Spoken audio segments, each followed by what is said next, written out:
Hello everyone, welcome to my channel Learn with Monica, and today we are going to solve the practice set number 11 for the examination of Railway ALP CBT 2 and for और also other technical exams. सारे technical exams की तैयारी कर रहे हैं हम इस channel पे और आपके आने वाले एग्जाम रेलवे ALP CBT 2 के लिए हम ये सीरीज कर रहे हैं प्रैक्टिस सेट्स की। सो स्टूडेंट्स जल्दी जल्दी अपने दोस्तों को शेयर कर दीजिए इस सेशन को और चैनल को सब्सक्राइब कर लीजिए और लाइक करिए इस वीडियो को, ताकि और भी स्टूडेंट्स इस सेशन को देख पाएँ और अपनी प्रैक्टिस को बेहतर बना पाएँ। आज के सेशन में हम करने वाले हैं mix question, but mostly questions मैंने लिए हैं पावर सिस्टम से। तो पावर सिस्टम के इम्पॉर्टेंट एंड बेसिक क्वेश्चंस कर रहे हैं हम आज के सेशन में, तो प्लीज़ सेशन को एंड तक ज़रूर देखिएगा और अपने दोस्तों के साथ शेयर कर दीजिए। और आज के सेशन से आपको बहुत बेनिफिट होने वाला है, चाहे आप किसी भी टेक्निकल एग्जाम के लिए अपियर होने जा रहे हों, not only for ALP CBT 2। Students, हम शुरू करते हैं आज का session and please Thums up ज़रूर करिए वीडियो को और शेयर कर दीजिए अपने दोस्तों के साथ।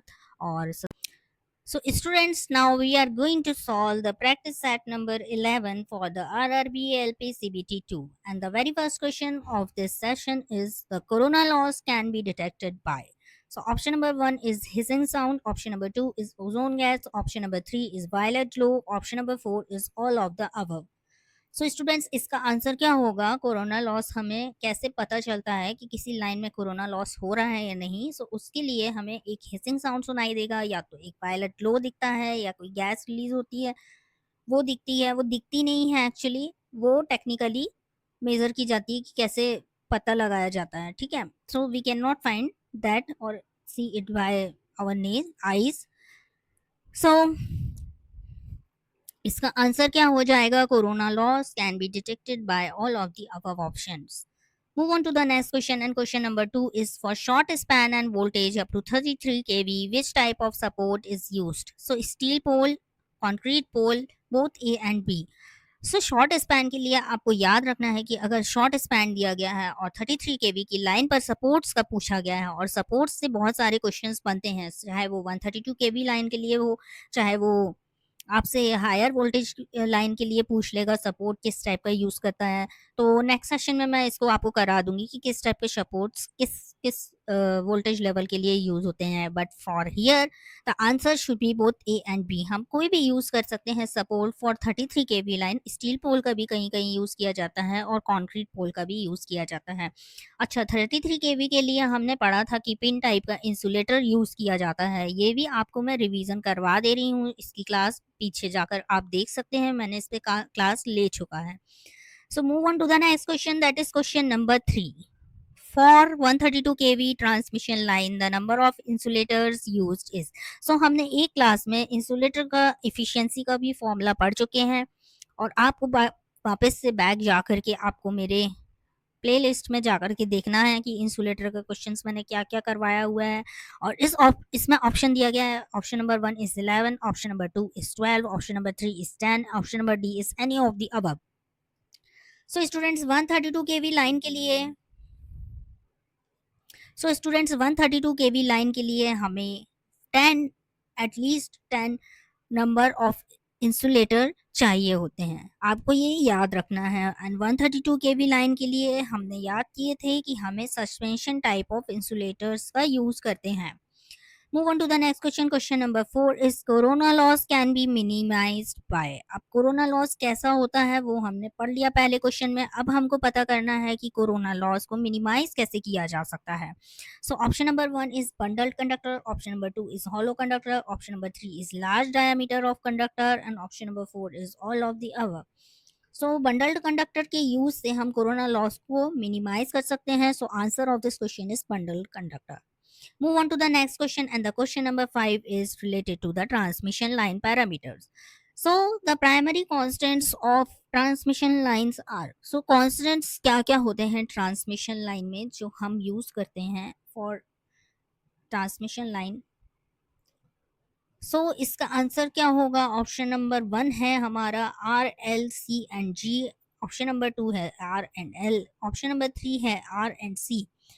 So what are the primary constants? The primary constants are resistance, inductance, capacitance, and conductance. These are the four parameter constants of the transmission line.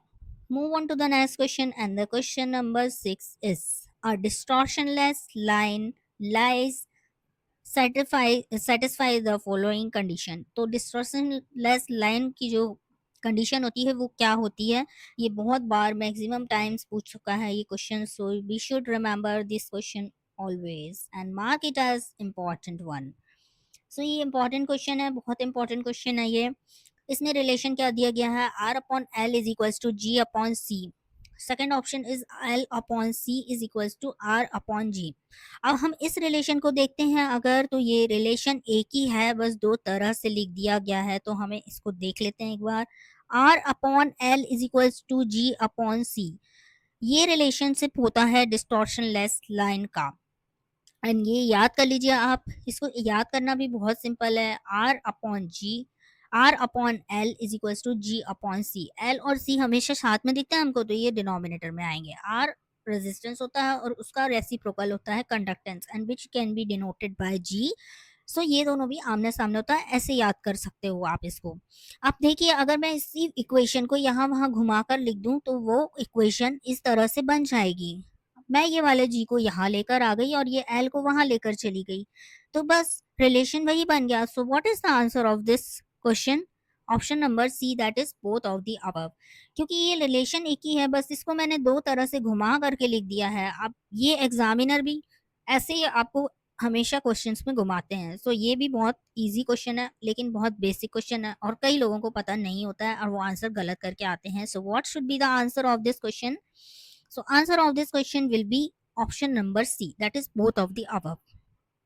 Move on to the next question, and that is question number 7. The characteristic impedance of the lossless transmission line will be. ये भी बहुत important question है क्योंकि characteristic impedance पूछा जाता है exam में lossless line का. So what should be the answer of this question? Answer of this question is option number 2, and that is z not is equals to under root L upon C. So ये under root के अंदर ही होता है, z is equals to under root L by C is the characteristic impedance equation. Move on to the next question, and that is question number 8. For the overhead transmission line, the self GMD method is used to evaluate. So self GMD method का use किस लिए किया जाता है overhead transmission line में? तो option number 1 है inductance, option number 2 है capacitance, option number 3 is inductance and capacitance both. So what will be the answer of this question? And answer of this question will be the inductance. हमेशा याद रखिएगा आप, जब self GMD की बात की जाएगी किसी भी ओवरहेड ट्रांसमिशन लाइन में, तो उससे हम इंडक्टेंस को मेजर करते हैं. Move on to the next question, and that is question number 9. When the load on the transmission line is equals to the surge impedance loading, the receiving end voltage will be. So what is the condition for the surge impedance loading? So students, remember here the sending end voltage will be equals to the receiving end voltage. This is the condition for the surge impedance loading. I'm sorry. This question asks that what is surge impedance loading. So remember that each and every one student, that the condition for the surge impedance loading would be this. जो receiving end का voltage होता है वो sending end के voltage से ज़्यादा हो जाता है, उस कंडीशन को हम बोलते हैं सर्ज इम्पिडेंस लोडिंग. किसी भी ट्रांसमिशन लाइन में जब रिसीविंग एंड वोल्टेज ज़्यादा होता है सेंडिंग एंड वोल्टेज से, that condition will be considered as surge impedance loading. So option number 1 is equal to the sending end voltage is wrong. Option number 2 is less than the sending end voltage is also wrong. So the correct answer of this question is option number 3, and that is receiving end voltage is greater than sending end voltage. This is the main basic definition or the condition for the surge impedance loading. और ये याद कर लीजिए क्योंकि ये भी एक बहुत important question है. Question number 9 will be considered as the important one. Move on to the next question, and question number 10 will be inductance of a transmission line is calculated by the ratio of. So inductance of transmission line can be calculated as phi by I, and that is flux linkage upon current. सो आप ये formula again याद कर लीजिए या फिर ध्यान कर लीजिए, रिवाइज कर लीजिए. Now move on to the next question and that is question number 11.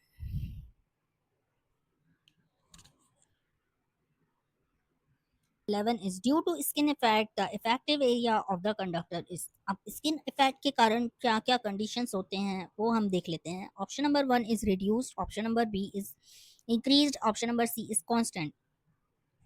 तो याद रखिएगा स्टूडेंट्स, जो स्किन इफेक्ट होता है उसमें जब इफेक्टिव एरिया की बात की जाएगी तो वो रिड्यूस होगा, लेकिन अगर इफेक्टिव रेजिस्टेंस की बात की जाएगी तो वो इंक्रीज हो जाता है. किसकी कंडीशन में? स्किन इफेक्ट की कंडीशन में. अब पूछा जाएगा आपसे ये सवाल कि स्किन इफेक्ट होता क्या है. तो स्किन इफेक्ट हम देख लेते हैं क्वेश्चन नंबर 13 में.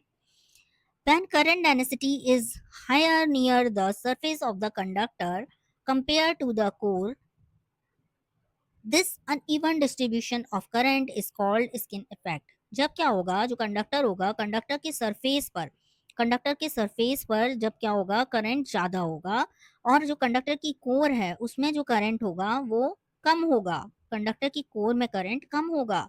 उस डिस्ट्रीब्यूशन को हम क्या बोलते हैं? अनइवन डिस्ट्रीब्यूशन को, करंट को हम बोलते हैं स्किन इफेक्ट. पहले तो यही जानना जरूरी है कि स्किन इफेक्ट क्या होता है. ये सीधी डेफिनेशन लिख करके 3 ऑप्शन चिपका करके आपसे एग्जामिनर आसानी से पूछ सकता है कि स्किन इफेक्ट क्या होगा. स्किन इफेक्ट पता होना चाहिए. जब करंट डेंसिटी सरफेस पर ज्यादा होगी, कोर पर कम होगी, उस अनइवन डिस्ट्रीब्यूशन को हम कहते हैं स्किन इफेक्ट. अब कंडीशन देख लीजिए कि क्या क्या कंडीशंस पूछ सकता है एग्जामिनर.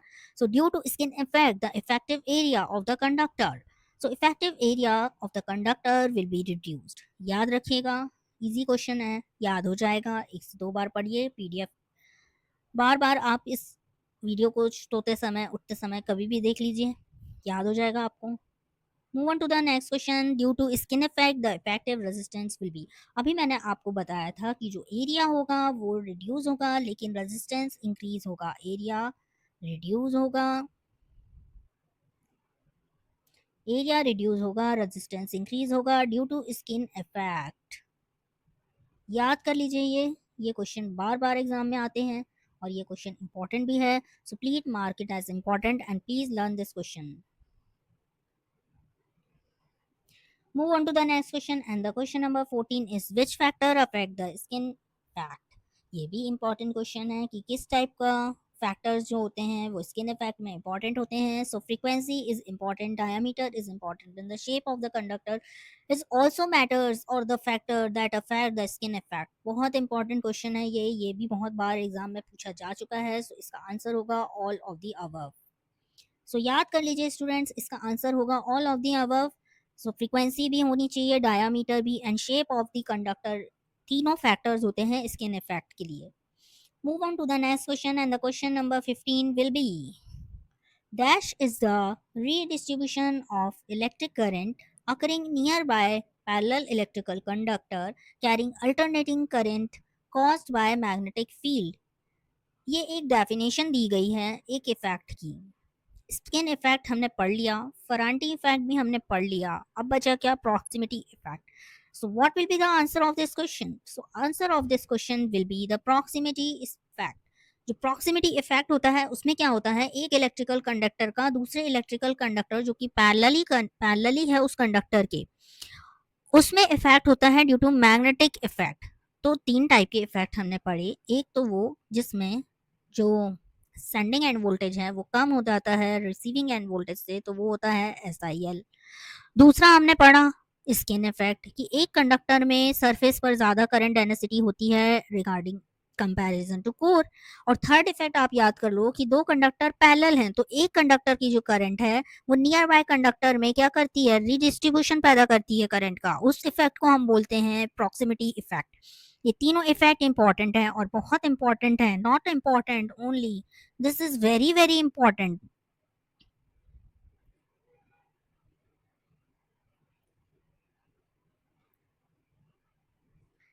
याद कर लीजिए, ये तीनों क्वेश्चन बहुत इंपॉर्टेंट है, आते हैं एग्जाम में, तीनों इफेक्ट आते हैं. और आज के सेशन का ये था 5 क्वेश्चंस, बहुत इंपॉर्टेंट क्वेश्चन है.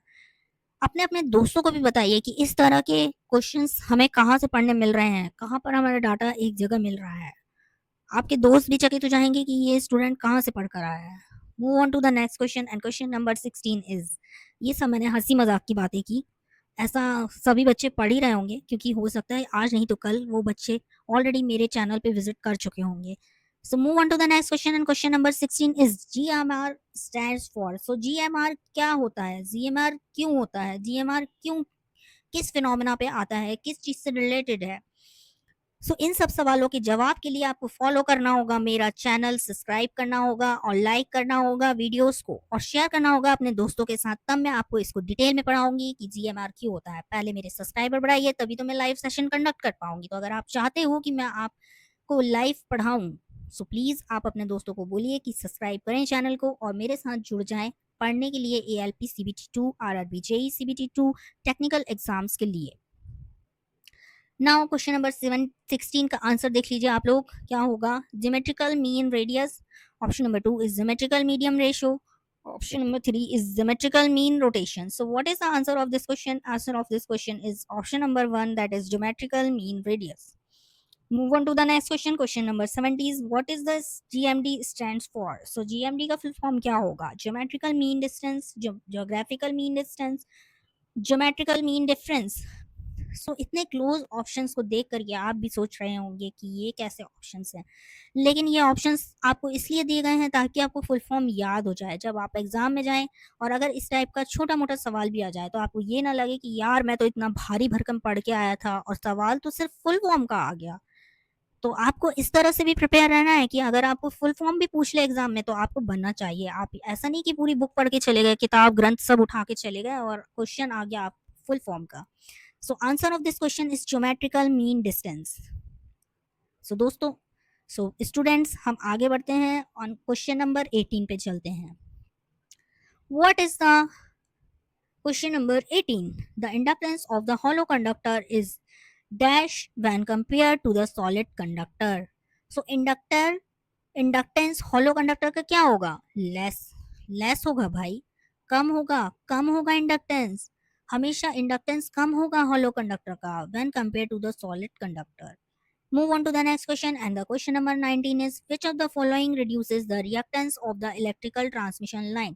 अब देखिए ये क्वेश्चन भी इन्होंने धमाके वाला दे दिया, धमाके वाला क्वेश्चन है ये क्वेश्चन नंबर 19. ये पूछ रहा है कि क्या है जो रिएक्टेंस को रिड्यूस कर देगा ट्रांसमिशन लाइन में. Option number 1 is aluminium conductor, option number B is hollow conductor, option number C is bundled conductor. Bundled conductor कहते हैं ना कि ताकत हमेशा ज्यादा लोगों के एक साथ जुड़ने में होती है, बंडल बनाने में होती है. याद कर लो, रिड्यूस करता है रिएक्टेंस किसको, ट्रांसमिशन लाइन को, किससे, बंडल्ड कंडक्टर से रिड्यूस करा जा सकता है. Move on to the question number 20. The geometrical mean radius GMR of the conductor increase using. हम किस तरह से GMR को इंक्रीज कर सकते हैं ये आपको पता होना चाहिए और ये पता नहीं भी है तो अब हो जाएगा.